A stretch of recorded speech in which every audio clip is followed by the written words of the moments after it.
Hi, everyone. We are today on January 29, 2026, in the second webinar of the SAGE project, Subseasonal Applications for Agriculture and Environment, which is a part of the World Weather Research Program from the World Meteorological Organization. Today, we are organizing this webinar in partnership with COPE project, which is led by Semaden and funded by São Paulo Research Foundation. And we are honored to receive Joanne Robbins from the UK Met Office. Welcome, Joanne. Thank you. And Joanne will share a lot of experience and learning and research results and part of her experience in this topic of engaging users to enhance the effectiveness of S2S forecast. Thank you very much for your time, Joanne. It's up to you. Thank you very much, Victor. So yes, my name's Joanne Robbins. I work at the UK Met Office, and the work I'm going to present today is a collaborative effort from a huge number of people, actually, those from colleagues at Semaden in Brazil, but also those from the Netherlands, the United States, Australia, Canada, and the UK. And of course, this isn't even everybody who has contributed to the themes that we're going to discuss today. So many conversations have happened around how we can enhance the effectiveness of these forecasts.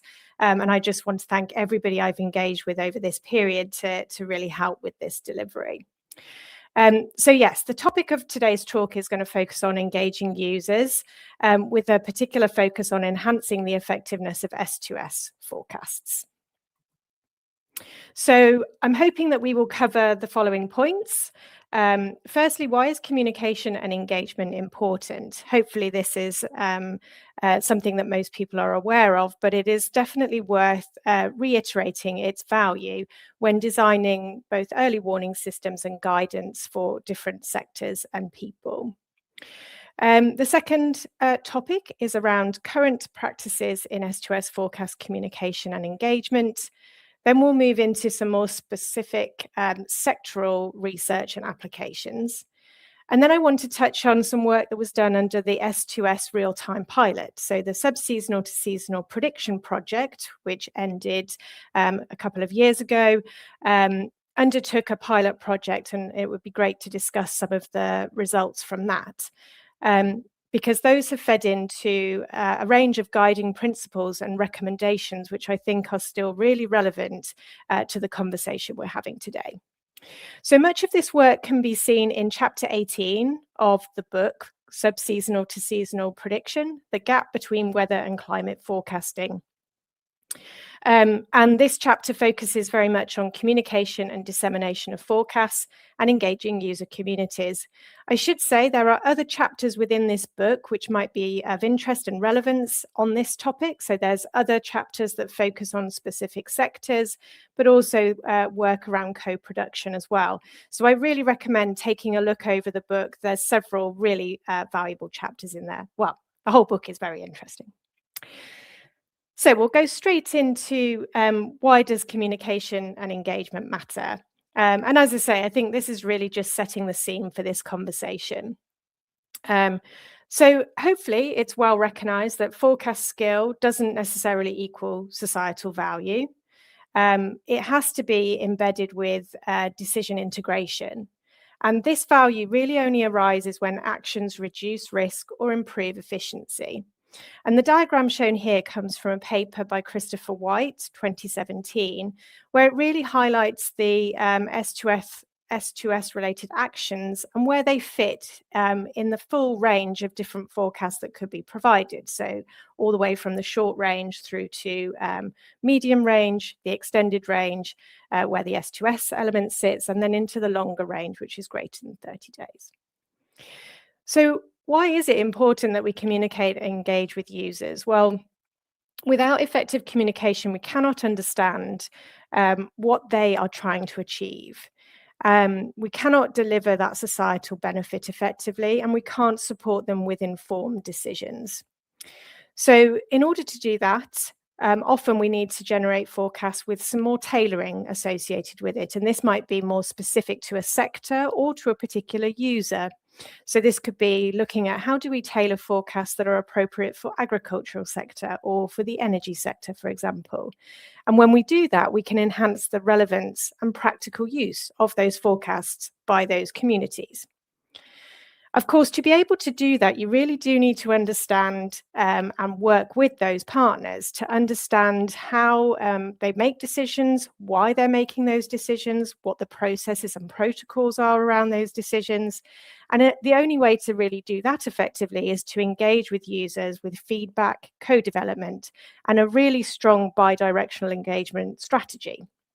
And this is something that's often started very well in projects. You know, it's something that we all consider to be important. But I think a key question in this space is how do we ensure that this engagement practice is sustained and has long-term viability?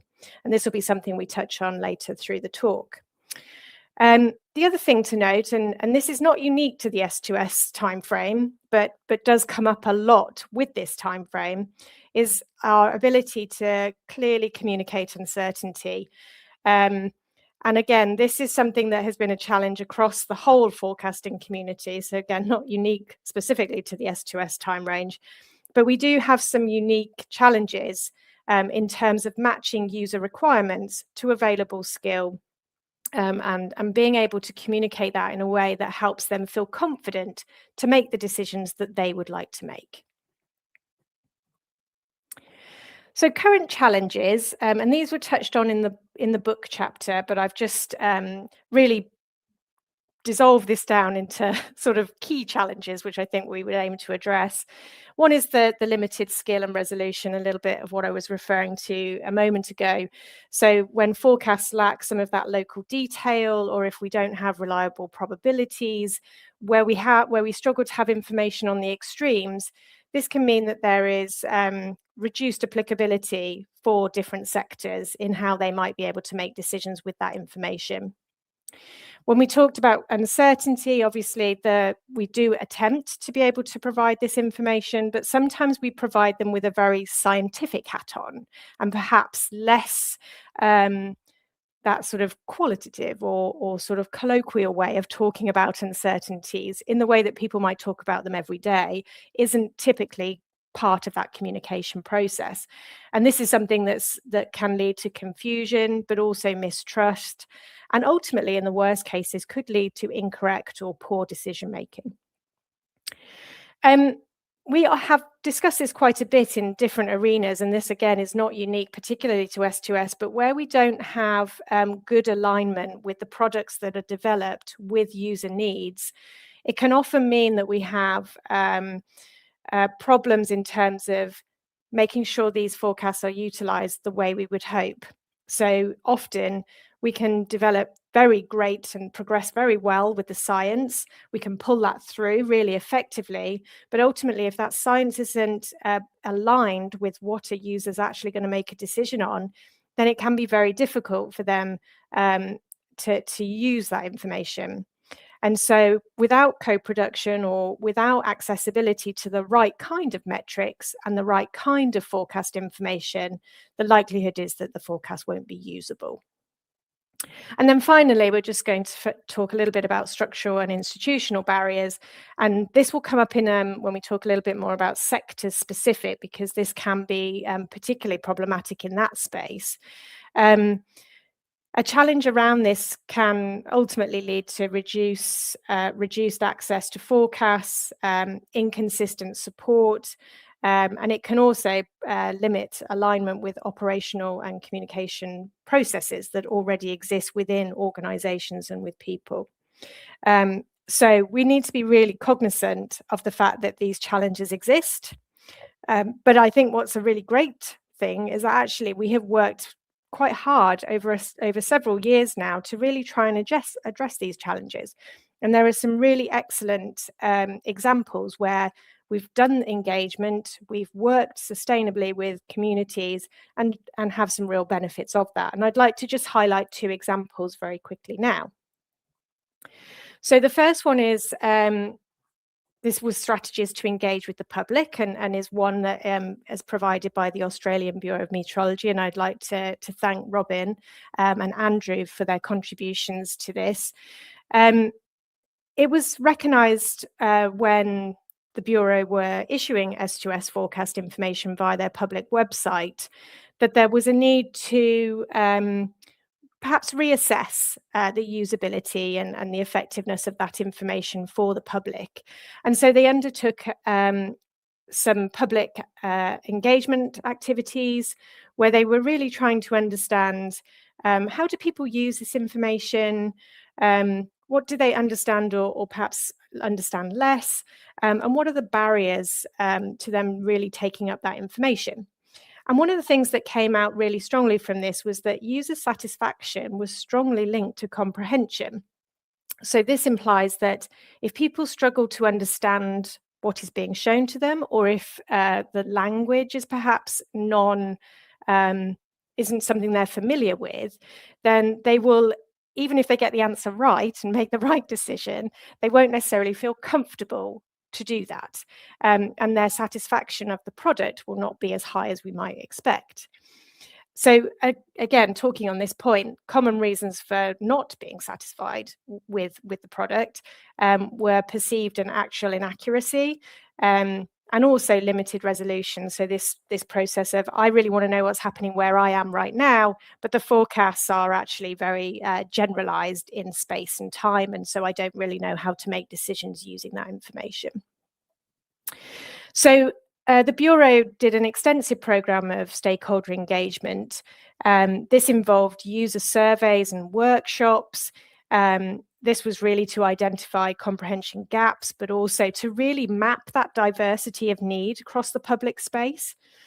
They also undertook a dedicated period of website redesign, and they actually called on a user-centered design company to work with them to help with the design functionality of the web page. And this also included focus groups where people could feedback on design concepts, say whether they felt that had improved clarity, whether that improved accessibility to things they really wanted to engage with. And that really helped with, these are the kind of ways people interact with information when they're looking for trying to make decisions. They also provided additional educational materials.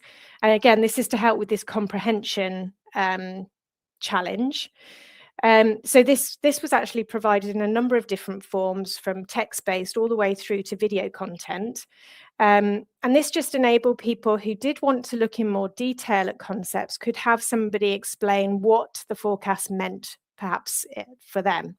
And again, using more colloquial language, less sort of scientific jargon, really trying to make sure that that message was clearly communicated, while also providing a long-term educational piece. So the more people engage with that material, the more their education was increased, and so they had stronger satisfaction, but also stronger underpinning knowledge to be able to go out and speak to other people about the topics that were being raised. So there was also, of course, as I mentioned, this co-production approach. So within the website design, co-production has been widely discussed in the literature. It is recognized as a very good mechanism for increasing relevance and trust. One of the key challenges with co-production is often sustainability, making sure that there is time and space for that co-production and the feedback processes.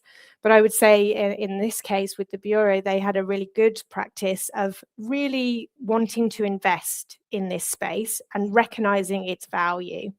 And so that meant there was space within projects to do formal co-production activities. And then I mentioned this a little bit before, but this multi-channel communication, recognizing that not all groups use the same information. Not everybody reads newspapers, listens to the radio, uses apps, goes online, social media. There's so many different options nowadays. And I think recognizing that in order that people have that exposure and can interact the way that they would like to, we need to be as diverse as possible, matching the diversity of users. So that was a really excellent example from the Australian Bureau of Meteorology. And then I just wanted to highlight this because this is a nice example of where a sort of a concept, so impact-based forecasting, which has been widely recognized in the short range, has been pulled through into that seasonal time frame. Now, the reason why this is quite beneficial is that people who look at weather warnings on a regular basis that are based on impact-based forecasting will then have a good recognition of what that also looks like when they see it in the seasonal space. Now, obviously, from a scientific point of view, there are different challenges involved in being able to do that. But in terms of the communication and in terms of usability, people are familiar with things that they see regularly. So if you're seeing this sort of matrix being used, and if the colors that you're seeing in weather warning space match with things you're then seeing in the seasonal or sub-seasonal space, one would hope that comprehension is increased because you're leveraging an existing and well-known approach to decision-making, for example. So Joseph Darren at the Met Office led on this work with several different partners and developed an approach where you could generate probabilistic seasonal impact outlooks. And there's a guidance document that goes along with this publication.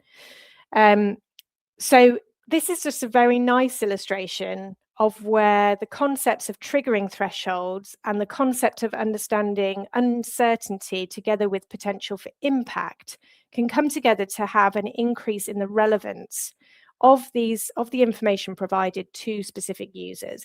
And again, there are specific ideas people have around, oh, I'm receiving a yellow warning or I'm receiving a yellow level guidance from the seasonal forecast.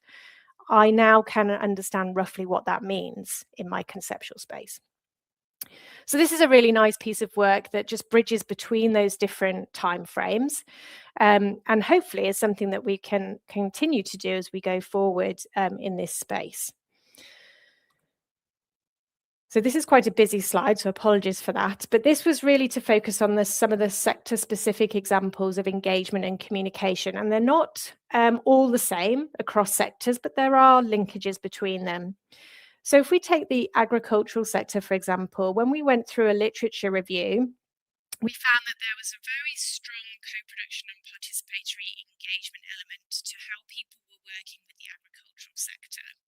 So there have been workshops, consultations, farm visits, for example, where people who are working in Met services are engaging with individuals in different organisations, down to the individual farm level in some cases, to really start to understand the inherent decisions that are being made at that level. There was also a lot of discussion around context-specific communication and matching these with real-life decisions. So not theoretical, but very much these have to support a decision like when I'm going to be putting out fertilizer, when I'm going to be planting, when I'm going to be harvesting. And if the data cannot support that, or if the forecasts don't have a functionality to support that, then that will reduce the usability of the information to that particular sector. There was also quite a lot of discussion around how we translate complexity, decision support platforms, graphics, dashboards. And again, the fact that we are ultimately using a lot more technology now. So this opens the door to things like, where does machine learning and AI fit in? Now, when we wrote the paper originally, this was not an area that was particularly large scale at that point. And so obviously we need to recognize that when we're talking about engagement and communication, this world is always changing and we need to be able to be adaptable in that space. There was also some really nice examples from Brazil around their youth and community involvement and around educational networks as those provided by CIMADAM. And again, this touches on being able to talk to people and improve their ability to understand information and tie it up with their local knowledge. So this is really where we're trying to say we can provide some of the scientific expertise, some of the educational knowledge, but we want you to be able to then frame it almost in your local knowledge, which is your expertise area. And again, just diversified formats, and we touched on that with the public. Obviously, even within the agricultural sector, there are a huge diversity of different people making lots of different decisions. They are accessing information in very different ways. Often, if you're in the field, you're not accessing it from a web page necessarily. You might be wanting something that's as quick and easy as an SMS text or something to that effect. So it's important to recognize that we need to have a dissemination channel that suits the user in the way and when they're making the decision.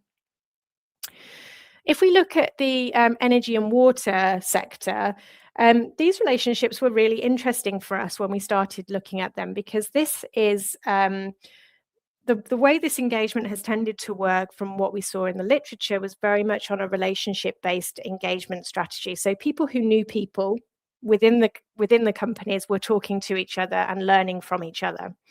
And similarly, it's very much an expert to expert communication. So they're an expert in energy and water utilities, sort of defining how they do their job, and obviously they're an expert in that space.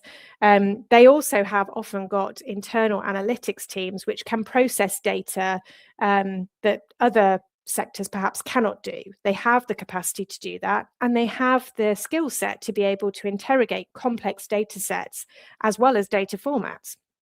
So in this regard, we're talking about an expert user engaging with a meteorological and hydrological expertise area.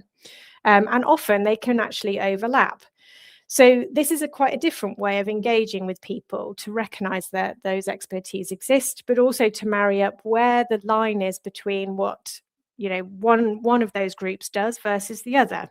And that's often can be quite challenging at first to unpick, but I think recognizing this expert to expert or peer-to-peer communication is really valuable, and certainly helps to build trust and long-term engagement.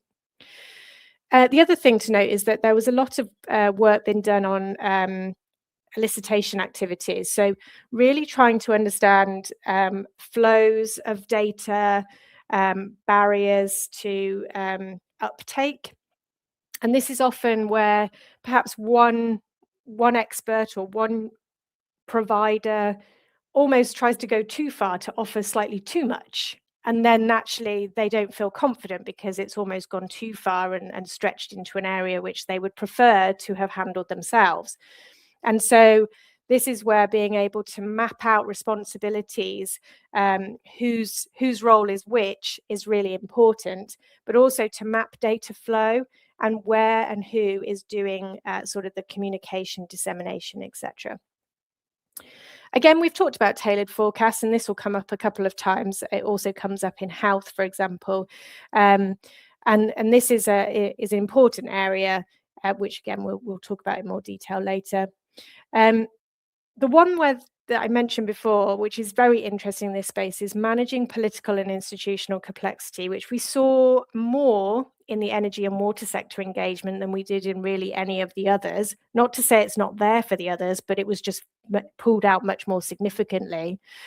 And I think this is to do with the fact that you're dealing with often just companies that are made up with very different intentions in mind. Their role in general, it just has a very different purpose for existing. I mean, many of these companies are there to make money. And so they have a very specific reason why they're issuing that information and why they're doing it. And so we need to be mindful that, where we have different objectives and slightly different complexities in terms of the way that we work together, that they need to be really well recognized and mapped out up front, so everybody knows the lay of the land, so to speak. So if we then look very quickly at disaster risk reduction, so we've already seen this with the examples from the Australian Bureau, but also Bureau of Meteorology, and also from the example of the seasonal impact-based outlooks. But this is where we really need structured, phased communication, co-design for early action protocols. So this is where we're talking about thresholds, operating procedures, and funding release mechanisms, for example. that there is a requirement for really regular multi-agency dialogue in this space, and that is quite time-consuming, but is incredibly beneficial. And then this combination of local expert judgment and how we bring that in. There's been a lot of work in this space, particularly in the Indigenous knowledge space as well, which is another really fascinating area of inclusion. And I think being able to draw on this and pull from those areas and really illustrate this as a powerful way of being able to communicate risk, but also prepare for it, is a really strong element of the DRR space right now.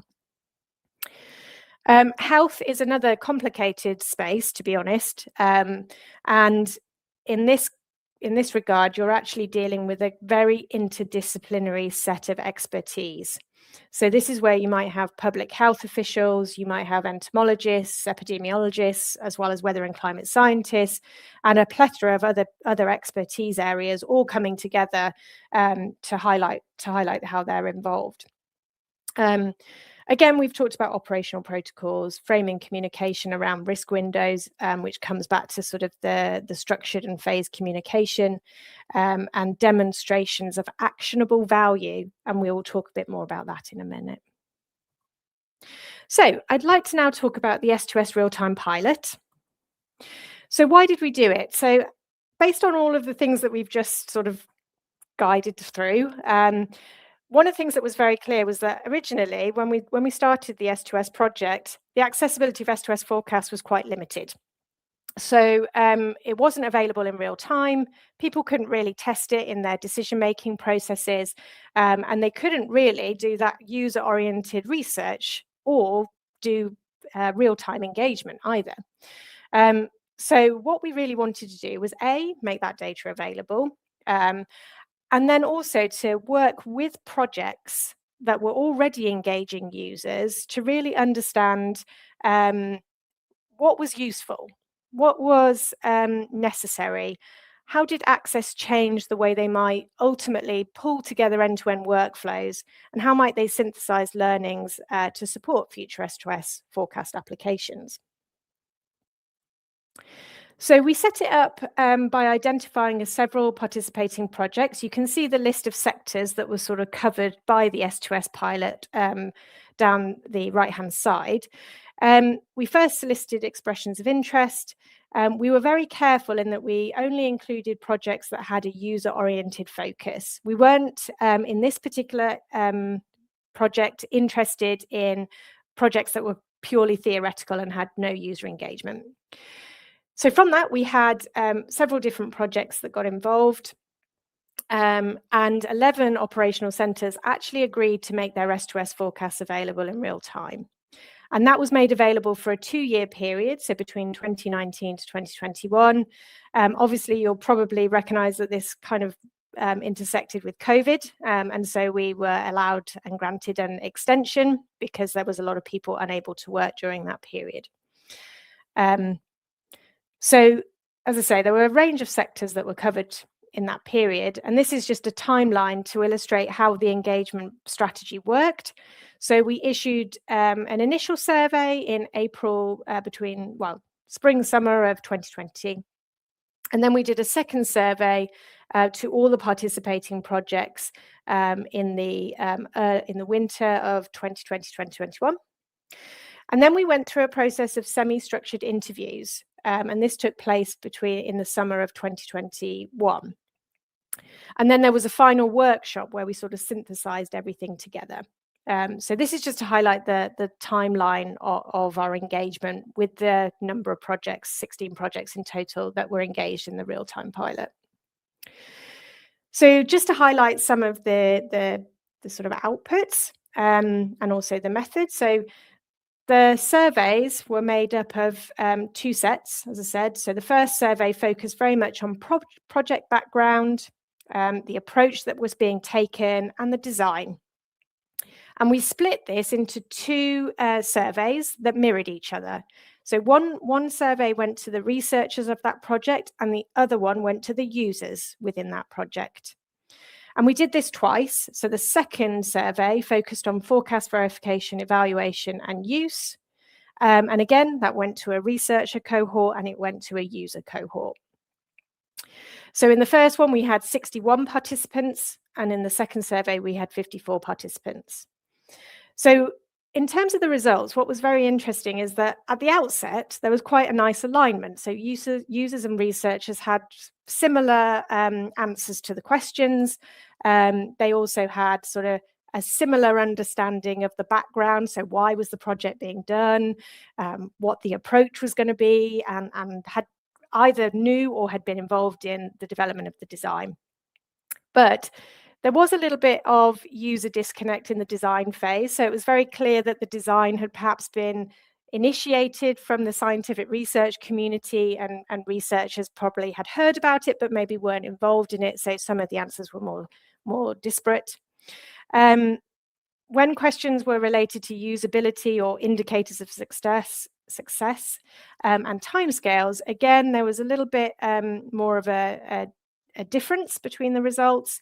And that's particularly telling in the sense, I think, that, users are maybe not kept up to date with timelines of how things are going to evolve. And that can be quite disconcerting for them when you're working through the process. They don't know when they need to be engaged or when they don't need to be engaged. And at this early point, although this first survey was not focused on evaluation, we did ask whether there were any evaluation strategies that had been highlighted.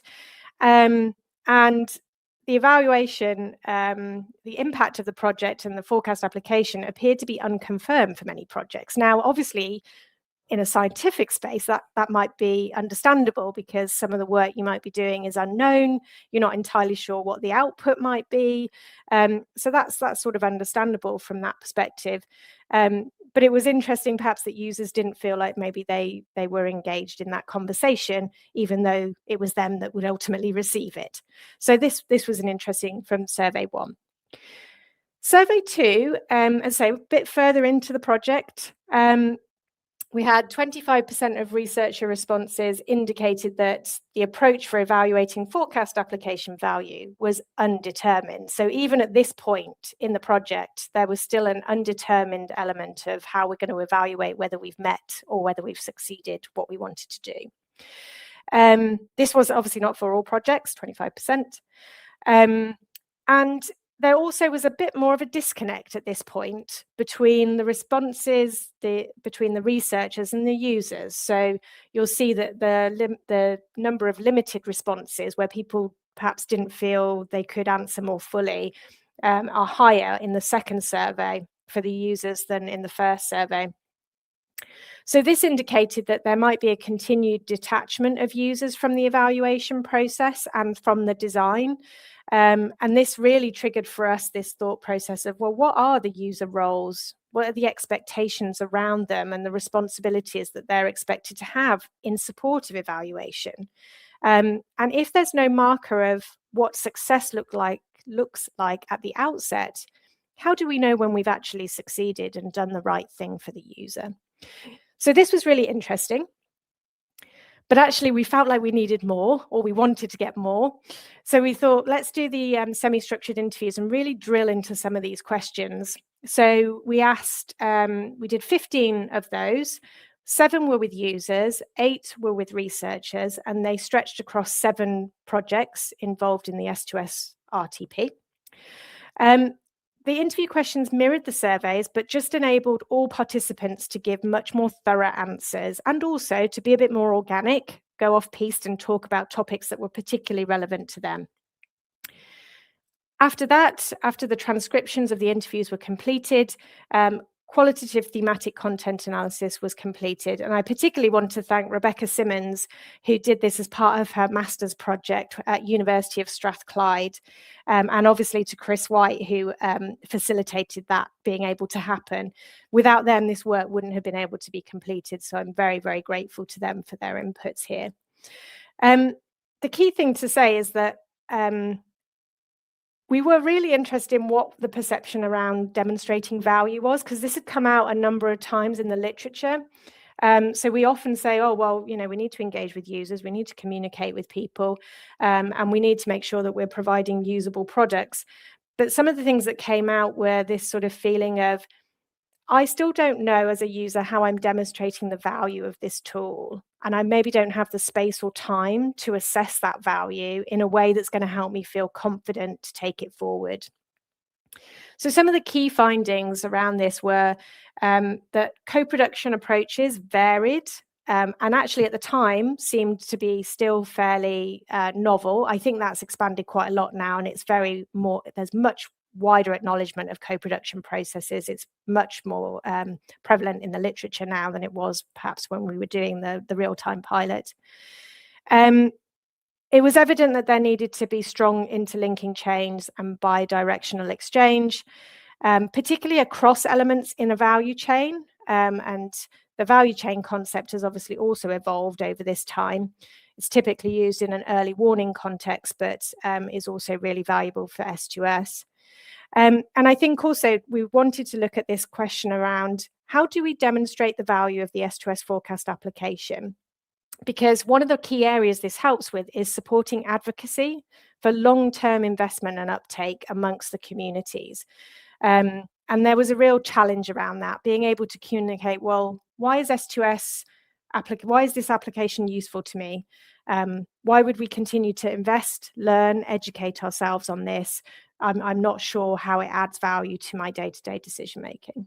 So this was something that we were pleased with, in the sense that it had given us some really clear recommendations, but also some really nice insights into where things were working really, really well.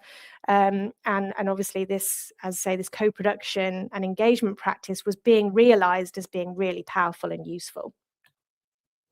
So just to round off, hopefully I'm not running too over time, Victor, we're moving into the guiding principles and recommendations. So based on our literature review, based on looking through the outputs from the real-time pilot, we sort of consolidated a set of what we would refer to as guiding principles for effective engagement and communication. Given the conversation we've already had so far, these will not particularly be surprising to anybody, I don't think. But clear communication of uncertainty. So making sure that we can be as transparent as possible around where uncertainties exist, where perhaps the science is not quite there yet to make the decisions that a user might want, but where there is information that would support their decision, and being really clear on that. Also using plain language and supporting with appropriate visual aids that can help with decision-making where the person needs to make the decision. The other one is this sustained two-way user engagement, and really utilizing tools like consultations, feedback forms, surveys, getting into the room with the people who are going to make decisions, really understanding it. And there's been a huge increase actually in gamifying things so that we can understand decision-making in a better way. And this is a really fantastic way actually of really getting users to put different hats on and understand the challenges of, oh, hang on, that's a science perspective, but I have this role. And particularly if you think disaster managers, they can suddenly wear different hats and start making different decisions. And it often exposes some of those really interesting and nuanced elements of, oh, I didn't think that was my job. Oh, but it is my job. Okay, right, that's clear. So that can be a really powerful way of doing it. The other element here is making sure that we're developing the right sort of forecast metrics. And ideally, they would be user-oriented, so directly linked to real-world decision-making. And so those quantities need to be expressed in a relevant and user-focused way. And similarly, forecast skill information, which is really helpful for comprehension, needs to be provided in simple, clear formats that match what the user is going to be deciding to help build that confidence. And then tailoring information. Again, picking the right dissemination practices, but also the right content, engage with the right groups, and really matching preferences. Now, this can seem quite daunting, given that we have a huge potential range of diversities, but actually with technology growing the way that it is, I think we're in a much better position to offer that flexibility and adaptability moving forward. So recommendations for advancing S2S services, and I will say that some of these are also kind of research questions. So how do we sustain user engagement in the long term? There are some really great examples of this, but we also recognize that this can be a proper barrier to people. It's often seen as an add-on, but if it needs to be long-term and it needs to be sustainable, then we need to find the right techniques to match with organizational capacity. Expanding educational outreach. As we said before, there's been some excellent work in Brazil focusing around this educational outreach, but really helping to improve understanding of probabilistic forecasts will help people feel more empowered to use the information that they're given, but also have greater trust in it. And also, as they build familiarity, they'll also be able to talk with their families about it. And it's that sort of amplification that educational outreach offers that's really beneficial to all Met services, to be honest. And then scaled co-production of services, as well as transparent design, documentation, and evaluation. These are all kind of standard things we would think about. But I think really making sure that we've taken the time to understand the user properly is still an area that we sometimes struggle with, just because of the vastness and the diversity of the potential sectors, users that we would want to engage with. So how we find long-term solutions to this continues to be a challenge, I think, for us. So I just also very quickly wanted to illustrate how this aligns with the Early Warnings for All initiative. So this initiative typically focuses on the short range, but actually it should be time range agnostic, in my opinion, because really we want a cyclical process that allows us to build resilience for all of those vulnerable communities. So I just wanted to align really some of the work that's been identified through this chapter with the various pillars. So pillar 1 is focused on disaster risk knowledge. This is where we require countries to map risks and understand user needs. So obviously we've talked this whole discussion has been focused on those user needs, but I think it's very clear that we need to consistently think about engaging users to understand their context, their risks, and their information needs, and find sustained ways to do that. Pillar 2 is focused on detection, observation, monitoring, and forecasting. Now, there have been huge improvements in S2S forecasts, and there are also strategies now for co-development of user-focused evaluation. These are all critical to extend preparedness and user decision-making. So this directly aligns with Pillar 2. So Pillar 3 priorities warning, dissemination, and last-mile communication. So I think the key thing here is that we need to consistently recognize that we need to embed sustainable engagement and communication strategies. They need to be invested in for the long term, and we need to see it as an important investment that will ultimately increase the benefit of anything that gets pushed out of the door. And then finally, Pillar 4, this requires effective communication, effective community-centered early action systems. So the literature and the results presented here, I think, really highlight the need for operating procedures, community engagement, trust, and structured dialogues to ensure that user satisfaction and usability is optimal so that people can make the right decisions at the right time. So that's really just to highlight the alignment with that initiative, and to say that Early Warnings for All is not just short range, it should also include S2S as well. And hopefully we are demonstrating through this work that it does. And that's really all from me, just some final links and some projects and networks that I'd just like to highlight. One in particular at the very bottom there. This is a new network, the Anticipate project or action. This is for extended range multi-hazard predictions and early warnings. It's led by Christopher White and Pauline from University of Lausanne. The link is in there, but I can also provide it in the chat later if that's useful. But this is an excellent network that's just spinning up, and it's really trying to help enhance our multi-hazard predictions through a number of different work packages, which everybody is welcome to get involved in. So that's everything from me. Thanks, Victor. Thank you very much, Joanne, for this fascinating presentation. We have received a lot of questions in the chat, and I would like to start with some of these questions. I think you responded to the most of these questions, but just to start, we have one question that's in the SAGE implementation plan. That is, how is the subseasonal forecast information currently used in decision making across sectors?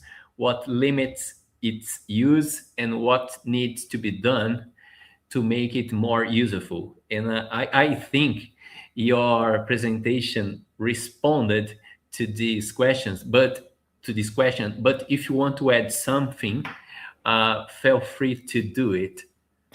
Okay, yeah, I mean, the S2S forecast information, when we looked across different groups, so if I take the public first and I take NMHSs, so meteorological and hydrological services, it's very evident there's a bit of a patchwork delivery around S2S information to the public. So that sort of alignment to decision making would therefore also be quite patchwork in that sense. So if you even were to just have a scope across the number of different Met services across the world, some of them might have subseasonal forecasts on their public website, others might not. Some of them might be map products, some of them might be text products. Some of them might be labeled in one way or a totally different way. Some might sit under a weather heading. Some might sit under a climate heading. So in terms of finding the information, but also making sure that it's sort of fit for purpose, I think that's quite an interesting question that Met services might want to ask around their subseasonal provision for the public. I think actually, when we look at sector specific, there's been some really great work done in this space. And arguably that is because you're able to engage almost one-on-one with that sector and really get to understand the contextual and baseline that they're working with, the kinds of decisions they have. So it's a bit easier. I'm going to use quotes around that because you know what I mean. It's slightly easier with a specific stakeholder from one sector. I think the multi-hazard space is going to be particularly interesting going forward because we're obviously dealing with much more complexity. And to be honest, I haven't really seen too many at the moment. Of course, people are welcome to correct me, multi-hazard S2S related forecasts. So that's definitely an area for future research and exploration, particularly in the application space, I think. Hopefully that answered the question a little bit. Yeah. Thank you, Joanne. We have, by the way, the second question of SAGE project. It's related to what are the barriers and challenge to successful communication, use, and understanding of subseasonal forecast information from the perspective of the users and providers. And then there is the final sentence. The final sentence is particularly during periods of high uncertainty. And the uncertainty, we have a lot of questions about uncertainty here in the chat. And the next that we will take it will be from George, that it's too specific. But if you can talk about this question about the barriers and challenge. Yep. You mentioned during your presentation, but specifically in the uncertain periods. Yeah, so as I said, I think that this is certainly not a unique challenge. And I think the interesting question when it comes to uncertainty is, what is the uncertainty we're referring to? So there's lots of different elements to uncertainty. Some of that is known and can be communicated. So there's one question really is, can we communicate the known uncertainty well? The other one is that there's uncertainties that we cannot properly quantify. But how do we make sure that that comes into the conversation at the right time? Now, in highly uncertain situations, one of the questions I always ask is this uncertainty around whether an event will happen, or is the uncertainty around the severity of that event happening? Because if an event is quite likely to happen, so if we were thinking about a risk matrix, for example, with uncertainty on one side and impact on the other, if you had something that you knew there was going to be an event, you knew something was going to happen, so you knew it was going to be drier than normal, but you didn't know how dry, and you didn't know what implication that might have, those uncertainties are where the engagement becomes really important. Because if you know something could be happening, but the uncertainty is in the severity of that, then that's when you start to need to engage with the local communities, the stakeholders, to really understand what this means. Now, the other thing to say is that uncertainty can be communicated by leveraging lots of different things. So again, we often look a little bit siloed when we look at a forecast lead time, but actually we could leverage off information from other lead times and potentially use that as a support and a confidence boost to have that conversation more effectively. The other thing I would just say is that in very uncertain situations, one of the greatest powers that you could have is having a really trusted network of people. So people who know that you are going to be transparent, and they know that they're not going to point a finger at you if something goes wrong. So it's kind of thinking about, how do I build that trusted network of people that allows us to be transparent about these uncertainties, even when they could be very impactful, but enable us to start having conversations much earlier than we might previously have done, and build on that trust.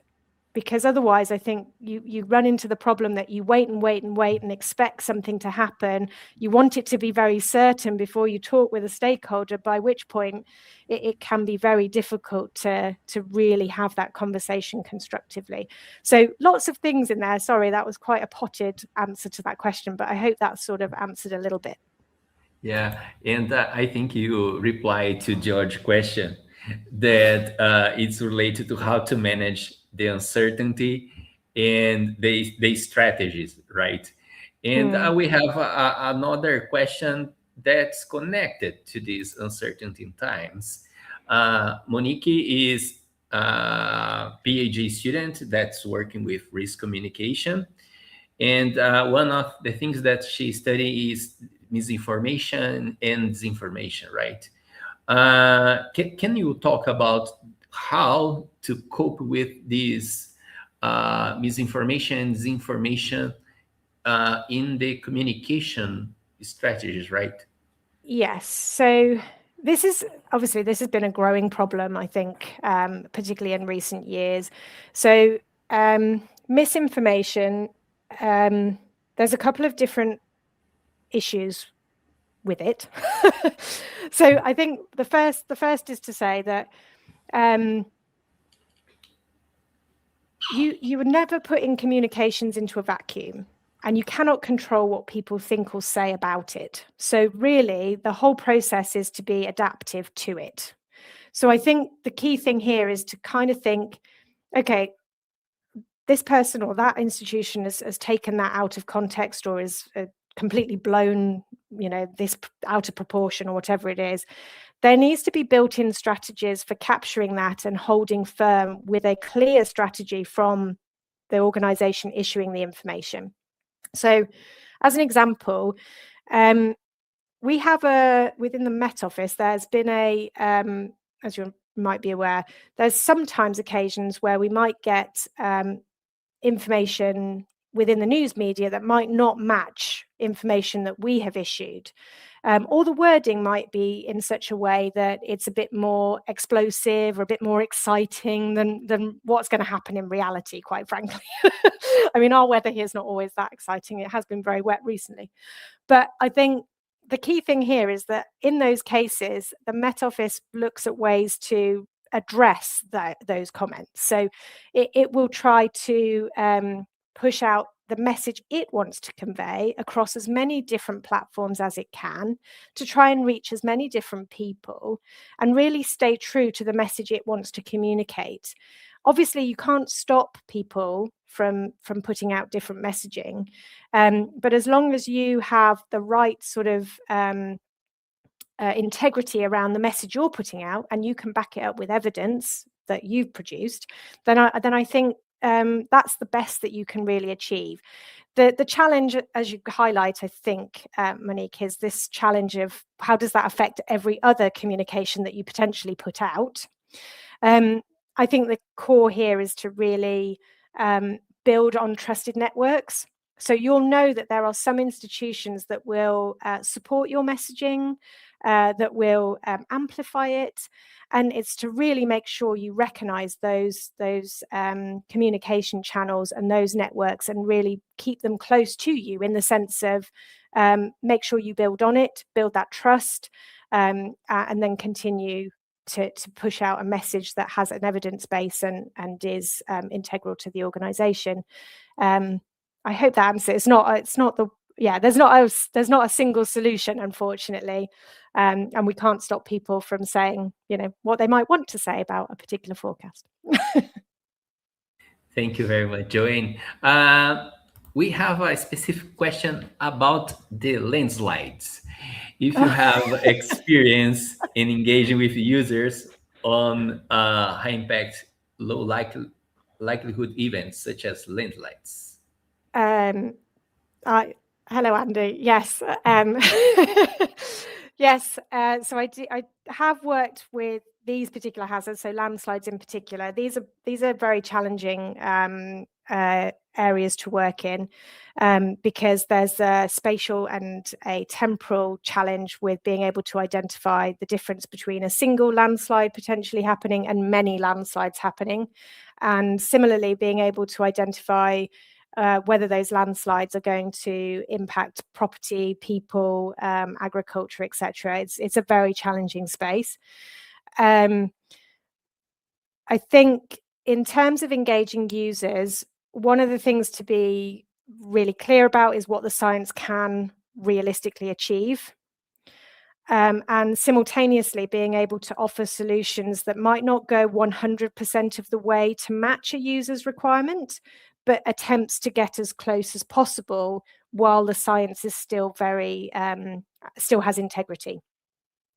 So it's about matching as close as possible the user need to the available science, and being transparent when there is a mismatch. Thank you, Joanne. We have a question from a friend of you, a friend of mine, Dr. Christopher Cunningham. He says that it seems that to me that S2S predictions are more challenged in terms of making them usable. They also present an inherent multidisciplinarity. Are you aware of any global programs or specific funding lines to leverage research and development in S2S? So not specifically funding, unfortunately, Christopher, but in terms of sort of networks and projects, obviously there's projects I've listed here, which are all the top three there are all are all WMO projects, and they have multi-year programs enabling us to work more effectively on this challenge. And I would say here that although some of these might look as if they're focused on the shorter range, or are specifically focused on, say, the engagement and partnership strategies, I really think that S2S, because of its very challenging and sometimes unique issues, benefits from leveraging from other projects, programs, and initiatives that are in place. A bit like I was saying before, we're not putting S2S information into a vacuum. We're very much putting it into a situation where there's lots of information out there. The clear thing that needs to happen within the S2S space is making sure that the information that does go out is appropriate to the user requirement. And I think this is really why, if we're starting a project with S2S information, that really needs to be the starting position, in my opinion. So almost back to front. So really starting with, why are we producing this? Why is it useful? And the only real way to do that is to engage with the users and understand their context and needs. So if you are funding a project, I would pre-plan that quite a proportion of that funding goes to engagement with users. Because otherwise I would worry that that project would not have the right success metrics to meet the requirements. But unfortunately, I don't have any specific funding lines in mind. Sorry, not off the top of my head. But some of these are global programs we could leverage off of. And the Anticipate action, which is the bottom line on the slide, is a European network. But learnings from that will undoubtedly would support the global community. Thank you, Joanne. We are almost finishing this first webinar with you, Joanne, because many people are asking to have a second session. We have a question from Marisol, which is one of the co-chairs of SAGE, and with Steve Wunaut and me. And Marisol asked if you can give some examples from other time scales on how to evaluate weather forecast values, and if they has increased the after the production process. Yeah, this is an interesting one. There's been a lot of work. Beth Ebert from Bureau of Meteorology has done a lot of work in this sort of user evaluation space. And the High Weather Project, which was a 10-year project under WMO, has also looked at this because it is a really important area of work. One of the things that we have been looking and are using much more frequently now is warning value chain post-event assessments. Now, this is a process where we assess the movement and information flows through the value chain. So from observations through to the development of a weather forecast, through to the development of hazard identification, through to the assessment of impact, through to what was the warning that was issued, through to what was the dissemination practice and what were the responses that were taken. So we look end to end. And we look at where there were good information flows, where there were perhaps less good information flows, where there were bottlenecks. So where there might have been a lot of data, but actually only a proportion of it was made available. For example, this happens quite a lot. But also where there might have been a lot of dissemination, but only of one specific message, when actually maybe a couple of different scenarios or different types of messages might have been appropriate to different sectors. So this is one way where we look systematically by doing numerous post-event assessments of our warning chains to be able to say, are we seeing the same sorts of problems coming up again and again? And this, when we talk about the value side, if we see that there's some work going on actually with University College London at the moment, which is trying to identify whether we actually see reductions in losses related to the issuance of early warnings, particularly impact-based forecasts.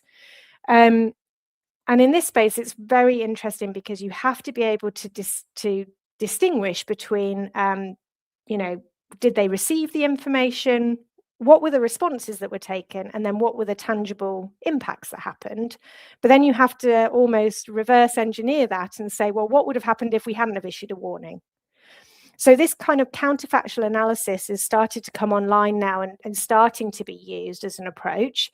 It's in our area, it's still quite new, but it's definitely something that can help with that assessment of value. But you have to choose the impact type quite carefully because you need quite a period of time to be able to develop an understanding of what the baseline impacts are related to the events that you're talking about. So there are a few things that are being done in this value space. The other side of this, obviously, is user-focused verification metrics, and there's some examples in the aviation space, for example, where that's done. But yeah, it's definitely still a work in progress, I think, and something that we could probably look across all of the timescales and learn from each other. Thank you very much for your time, Joanne. Thank you very much for the invitation. It was a fascinating talk and debate. We have a lot of interesting questions, and I'm sure that your contribution will help to shape the future of SAGE project, but also People project and other projects of WWRP and WCRP, and hope to have you again in the near future in the Semadem webinar series. Thank you so much. Bye-bye. Bye. Bye.